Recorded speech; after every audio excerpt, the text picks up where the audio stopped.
ఈరోజు కేంద్రంలో 18వ లోక్సభ సమావేశం కాబోతుంది. ఈ ప్రత్యేక సమావేశాల్లో ముందుగా గెలిచినటువంటి ఎంపీలందరూ కూడా ప్రమాణ స్వీకారం చేస్తారు. ఎలా అయితే మనకి ఇక్కడ అసెంబ్లీలో ఎమ్మెల్యేలు చేశారో అక్కడ ఎంపీలు ప్రమాణ స్వీకారం చేయాల్సి ఉంటుంది. అయితే ఈరోజు ప్రొటెం స్పీకర్, రేపు లోక్సభ స్పీకర్ని ఎన్నుకునేటువంటి ప్రక్రియ జరుగుతుంది. అయితే దీనికి సంబంధించే టీడీపీ ఒపీనియన్ తెలుసుకోవటం కోసం కేంద్రం నుంచి అమిత్ షా గారు చంద్రబాబు గారికి ఫోన్ చేశారని చెప్పి, ఈ సందర్భంగా చంద్రబాబు అమిత్ షాకి ఒకటే చెప్పారని, కేంద్రంలో ఏ పదవులు ఎవరికి ఇస్తున్నారు ఏంటి అనేటువంటి అంశాలు మాకు అవసరం లేదని, ఎన్డీఏలో ముఖ్యమైనటువంటి మిత్రపక్షం అయినప్పటికీ కూడా మాకు పదవుల కంటే కూడా రాష్ట్ర ప్రయోజనాలే ముఖ్యం, కాబట్టి మీరు స్పీకర్ పదవి ఎవరికి ఇచ్చుకుంటారు, ఏం చేసుకుంటారో అది పూర్తిగా మీకు సంబంధించినటువంటి అంశమే తప్ప దీంట్లో మేము కలగజేసుకోము, మాకు అవసరం లేదు, ఈ పదవుల గురించి మాతో చర్చలు జరపాల్సినటువంటి అవసరం లేదు, కేవలం రాష్ట్ర ప్రయోజనాల గురించి మాత్రమే మాతో మాట్లాడండి అని చెప్పి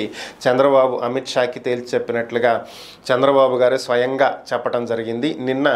ఈరోజు పార్లమెంట్కి వెళ్లాల్సినటువంటి నేపథ్యంలో నిన్న గెలిచినటువంటి ఎంపీలతోటి ఆయన నివాసంలో 2 గంటల పాటు సమావేశం అవటం జరిగింది.